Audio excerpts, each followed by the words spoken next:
Pertama dari muskulus yang mengikat dan mengelilingi skapula supaya skapula bisa bertaut atau menempel pada rongga dada.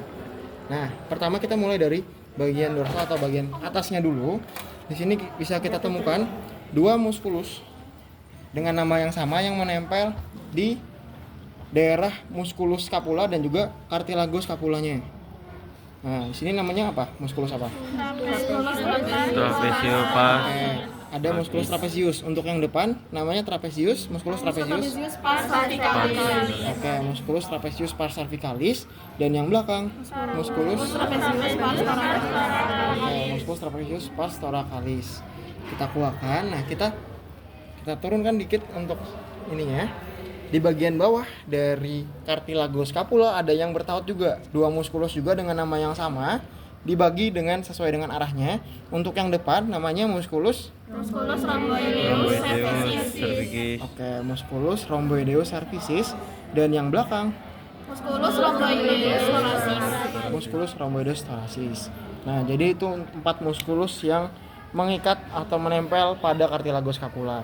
Berikutnya kita ke bagian kranial atau yang mendekati kepala, daerah leher. Di sini ada yang menempel juga di atas dari daerah skapula, muskulus skapula yang memanjang. Ada dua. Pertama, muskulus yang posisinya langsung dari ujung pangkal depan leher ke belakang dengan serat lurus, namanya muskulus brachiocephalicus. Dan berikutnya ada perubahan serat di bagian bawahnya, agak merah sedikit.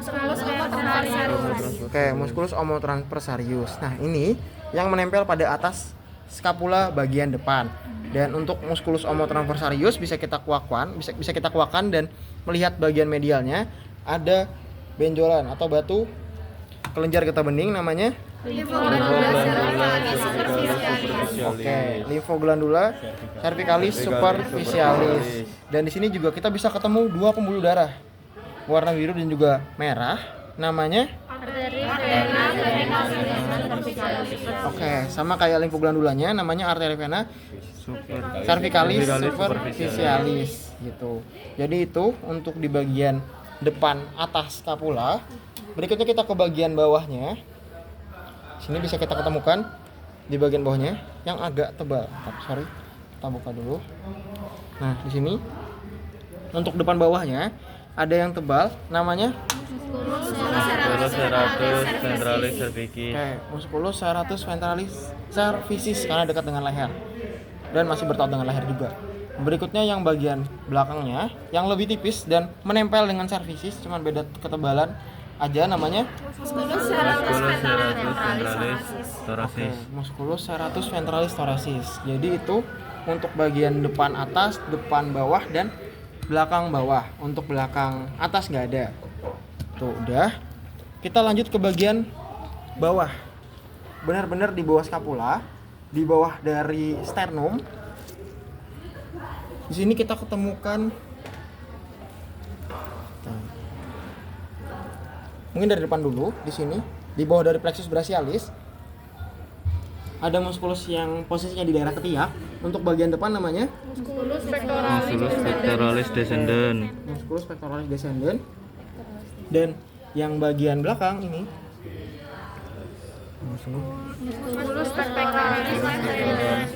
ini musculus pectoralis ascendens. Descendens depan, ascendens belakang. Tuh. Oke, selesai dari situ, itulah beberapa muskulus yang mengelilingi skapula. Mungkin pas dulu. Lanjut. Setelah mempelajari muskulus-muskulus yang mengikat skapula supaya tetap bisa nempel di rongga torak, berikutnya kita mempelajari beberapa inervasi atau kumpulan nervus-nervus. Nah, sebelum itu, di sini untuk nervus-nervusnya ada diikat oleh muskulus yang bentuknya seperti selotip, namanya musculus calenus dorsalis. Nah, yang diikat untuk nama kumpulan nervus ini namanya plexus brachialis. Nah, di sini berikutnya kita bisa pelajari satu persatu untuk nervusnya. Yang pertama dari yang paling depan. Tadi masih nempel rupanya. Ini kan ada dua. Nih kelihatan seperti satu, sebenarnya ada dua. Untuk yang tebal, yang yang sedang dijepit ini yang mengarah pada musculus supraspinatus namanya nervus supraskapularis. Jadi bukan supraspinatus tapi supraskapularis. Oke, itu. Berikutnya yang kedua yang mengarah pada fossa subscapularis namanya nervus Subscapularis. Oke, nervus subscapularis itu yang kedua. Dan yang ketiga nervus. Oke, ini seharusnya mengarah latissimus dorsi. Tar ya, tar.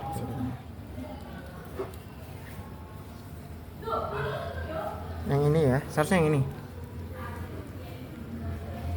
Ini nervus thoraco-dorsalis. Thoraco-dorsalis. Tar, dan sebenarnya ada satu ini kakak juga bingung. Ini kayaknya masih sama buat subscapularis ya. Masih di area subscapularis, sama kayak yang ini tadi. Sama-sama subscapularis, cuman yang satunya nempel pada supraskapularis. Tuh. Jadi ada dua. Ini. Arahnya sama ke, jadi ingat arahnya aja. Ini masih subscapularis dan yang thoraco-dorsalis itu yang mengarah pada musculus latissimus dorsi. Ini ya yang panjang. Oke, berikutnya untuk urutan keempat bisa kita lihat di sini. Yang mungkin agak lebih pendek dan masuk ke dalam di area sela-sela dari os scapula dan os humerus. Namanya nervus axillaris. Dan seharusnya di dekat dengan nervus axillaris ada nah di sini limfoglandula axillaris. Itu untuk axillaris. Dan berikutnya ke nomor 5 kita ketemu dengan nervus yang lebar, paling lebar tapi pendek juga, namanya nervus radialis. Tuh. Habis dari radialis kita masuk ke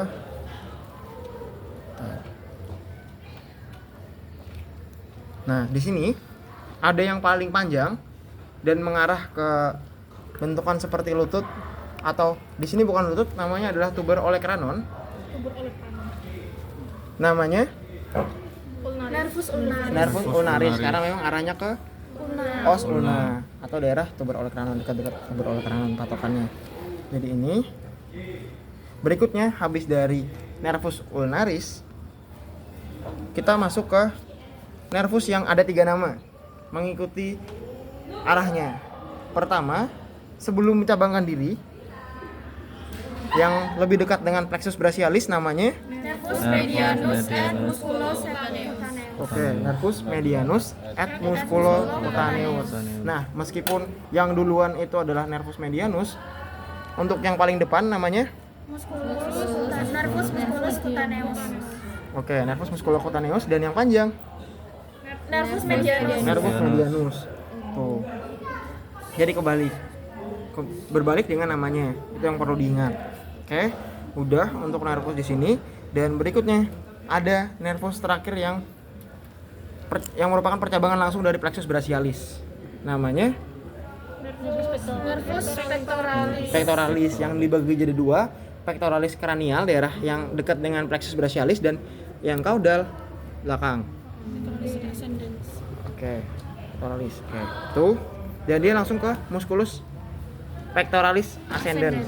Nih ya, yang ini tebal ini ascendens. Tuh. Dan berikutnya seharusnya di bawah dari rongga torak daerah sini itu arah lanjutan dari sini, cabang langsung dari sini bisa kita temui nervus thoracica lateral. Cuman sepertinya putus atau gimana tidak terlihat. Dan yang terakhir di daerah musculus serratus ventralis thoracis ada nervus yang agak lebar. Namanya nervus Oke, nervus thoracica longum. Mungkin itu yang bisa kita pelajari untuk nervus. Bisa di skip lagi. Ini bisa dipelajari nggak ya? Oke, nggak apa-apa, ingat. Biar ingat di sini. Oke, berikutnya bisa kita lanjut untuk mempelajari musculus yang ada di os scapula. Nah, untuk di lateral sendiri, pertama dari paling depan yang terlihat dari sisi lateral, kranial dan medial sama-sama aja. Ini ada musculus supraspinatus karena dia menempel pada fossa supraspinatus. Tuh. Satu aja untuk depan dari scapula, supraspinatus, baik lateral ataupun medial. Berikutnya, nah di belakangnya juga ada beberapa muskulus. Nah yang menjadi pembatas adalah spina scapula. Jadi bisa diraba nanti kalau misalkan menjawab soal ujian. Karena kerasa ada, kalau muskulus aja kerasa, kalau ada tekanan dari sekat ini atas spina scapula itu kerasa juga. Nah, untuk lapis pertama dari bagian belakang scapula namanya Musculus aponeurosa.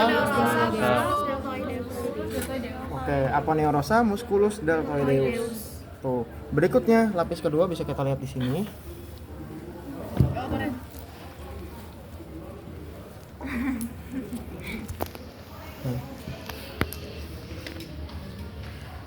Yang ini ntar. Nah, ini kelihatan batasnya. Nah, untuk lapis kedua namanya Musculus teres minor. oke, musculus teres minor untuk lapis kedua habis aponeurosa, dan yang terakhir lapis ketiga Musculus infraspinatus. musculus infraspinatus yang merupakan muskulus yang langsung nempel dengan fossa infraspinatus. Gitu. Oke, itu jadi ada 3 lapis untuk di bagian belakang dari scapula. Lateral. Nah, berikutnya di sini bisa kita lihat juga untuk bagian bawah dari scapulanya. Di sini kita rasa dulu akromion ada di mana. Nah, di sini rasa ada di daerah sini. Berarti untuk syarat pertama yang kelihatan ini arahnya. Ini namanya musculus oke, musculus deltoideus pars acromialis. Dan belakangnya kelihatan juga seratnya ini. Namanya Musculus deltoideus pars scapularis. musculus deltoideus pars scapularis. Tuh. Dan yang terakhir di bagian belakang scapula kelihatan banget beda seratnya. Namanya musculus teres mayor. Tuh. Itu untuk scapula lateral. Bisa kita lanjut ke bagian medial. Oh ya, sorry. Sebelum kita lanjut ke bagian medial, mungkin bisa kita cari di sini.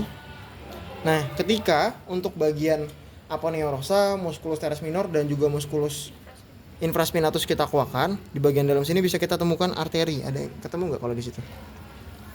Nah, kita coba cari dulu. Di sini nggak ada.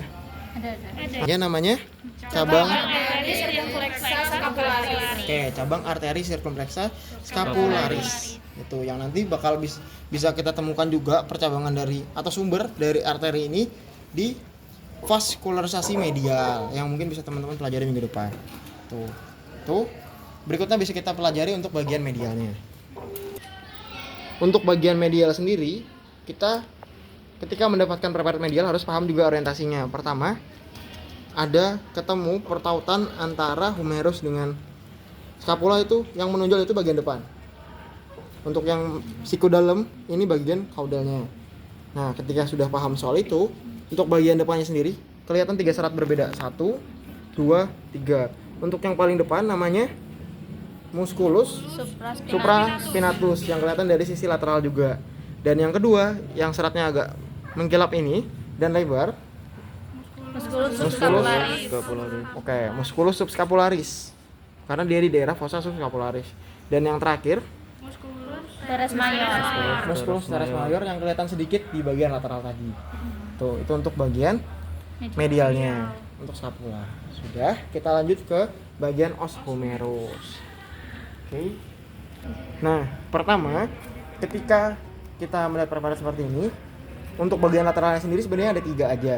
Cuman untuk bagian depan kita bisa kelihatan ini. Yang seratnya terpisah sendiri. Ini musculus biceps. Oke, musculus biceps brachii. Itu cuman terlihat jelas di bagian medial sama kranial. Untuk lateral agak sulit dilihat. Kalau seperti ini kan tidak terlihat. Oke, berikutnya di belakang atau di atas dari biceps brachii yang kelihatan lebih lateral. Di sini ada yang lebih lebar. Namanya musculus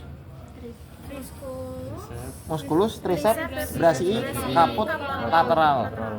Oke, yang lebar ini namanya musculus triceps brachii caput lateral.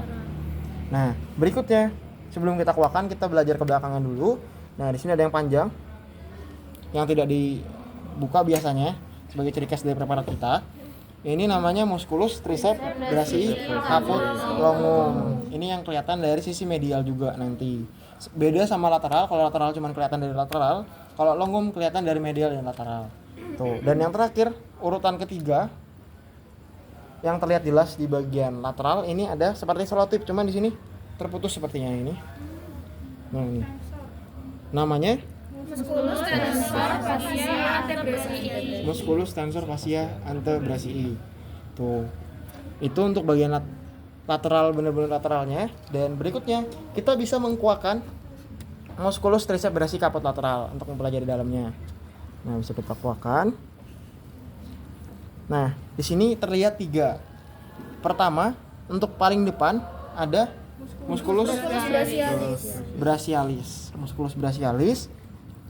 Dan yang memanjang di daerah tengah namanya musculus anconeus. Dan yang paling belakang musculus triceps brachii kaput medial. kaput longum ya, Mas. Ini masih kaput longum. Ini full longum masih. Tuh. Medialnya mungkin nanti lebih terlihat jelas di bagian medial. Tuh, yang kelihatan dari lateral ketika dikuakkan masih 3 aja. Bisa sebenarnya untuk medial, tapi kita tusuk bagian dalam gini. Ntar mana ya? Di arah sini seharusnya. Mau difoto lagi atau dikit lagi? Dikembaliin aja. Oke. Jadi untuk medialnya agak sulit buat lateral. Jadi mungkin itu untuk bagian os humerus bagian lateral. Oke. Oh ya. Kita kelupaan soal arteri. Dan di sini nggak kelihatan arteri tapi cuman nervus. Vernu lagi. Oke. Nervusnya adalah nervus. Oke, nervus radialis. Nah, coba kita lihat dari yang sini ada enggak ya?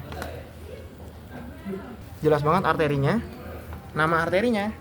Arteri sirkumflexa humericaudalis. Oke, arteri sirkumflexa humericaudalis. Tuh. Dan seharusnya tadi di preparat terpisah biasa kelihatan di bagian biceps brachialisnya. Namanya vena cephalica. Tuh. Daerah depan dari os humerus di biceps brachii-nya. Tuh. Oke. Aman buat yang lateral. Bisa kita lanjut ke, kita ingat posisinya nih yang paling depan ya. Ini depan, ini belakang. Cranial cauda. Yang ditusukkan ini musculus biceps Biceps brachii. biceps brachii. Berikutnya yang ini Musculus triceps brachii kaput medial. Oke, kaput medial. Kenapa kaput medial itu sulit dilihat dari lateral? Karena posisinya tepat di bawah di bagian medial dari os humerus. Jadi ketika kita tusuk ini juga langsung kerasa tulangnya. Itu makanya ketutup. Tuh. Dan yang lebar ini Musculus triceps brachii kaput longum yang kelihatan lebar juga di bagian lateral. Dia makin lebar lagi di bagian medial. Ini longum, medial yang ini. Intinya medial sebagai kaput medial, sebagai ciri khasnya itu banyak pembuluh darah dan nervus. Karena memang pembuluh darah dan nervus juga perlu perlindungan dari tulang biar nggak gampang luka. Nggak gampang luka buat pembuluh darahnya. Ini yang medial, longum, dan yang terakhir seperti selotip. Musculus tensor fascia antebrasii. Musculus tensor fascia antebrasii. Dan selesai.